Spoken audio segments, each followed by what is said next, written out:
नमस्कार, मैं विजय कुमार राय और आज हम बात करने जा रहे हैं जाति जनगणना के बारे में। भारत की 26 प्रमुख विपक्षी पार्टियों ने 28 जुलाई को बेंगलुरु में एक बैठक के बाद एक साझा बयान जारी किया था।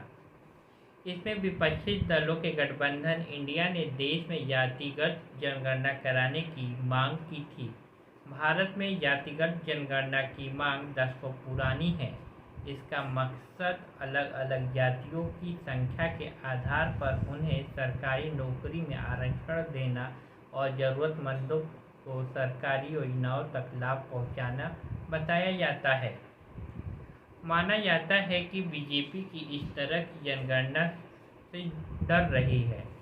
यह अगड़ी जातियों के उसके वोटर नाराज हो सकते हैं। इसके अलावा बीजेपी का परंपरागत हिंदू वोट बैंक इससे बिखर सकता है।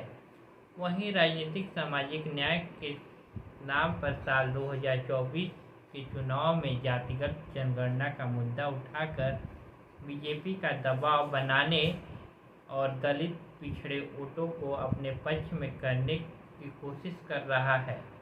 इससे पहले कांग्रेस नेतृत्व वाली यूपीए सरकार ने साल 2010-11 में देश भर में आर्थिक, सामाजिक और जातिगत गणना करवाई थी, लेकिन इसके आंकड़े जारी नहीं किए थे। इसी तरह साल 2015 में कर्नाटक में जातिगत जनगणना करवाई गई, लेकिन इसके आंकड़े भी कभी सार्वजनिक नहीं किए गए।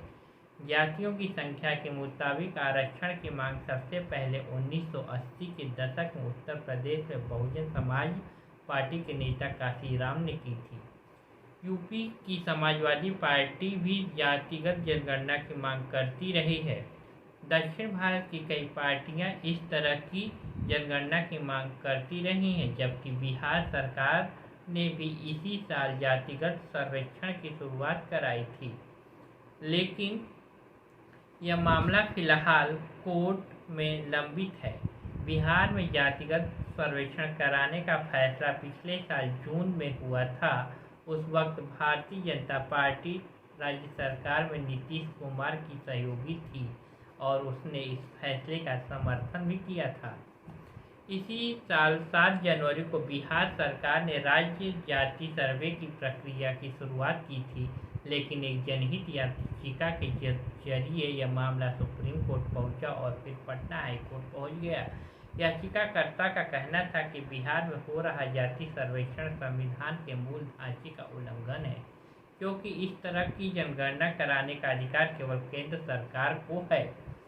नीतीश कुमार की पार्टी जेडीयू के अलावा बिहार सरकार में शामिल राष्ट्रीय जनता दल, कांग्रेस और समाजवादी पार्टी के अलावा विपक्षी गठबंधन इंडिया के कई दल लंबे समय से जातिगत जनगणना के पक्ष में रहे हैं।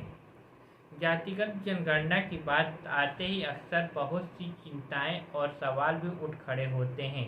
इनमें से एक बड़ी चिंता ये है कि इसके आंकड़ों के आधार पर देश भर में आरक्षण की नई मांग शुरू हो जाएगी। सबसे पहले यह मांग बिहार में आरजेडी के तेजस्वी यादव ने की थी। इसका विरोध बीजेपी ने भी किया था। इस तरह से जनगणना का वास्तविक आंकड़े सामने आएंगे और इससे उस वर्ग को फायदा होगा जो विपक्ष के बड़े वोटर हैं।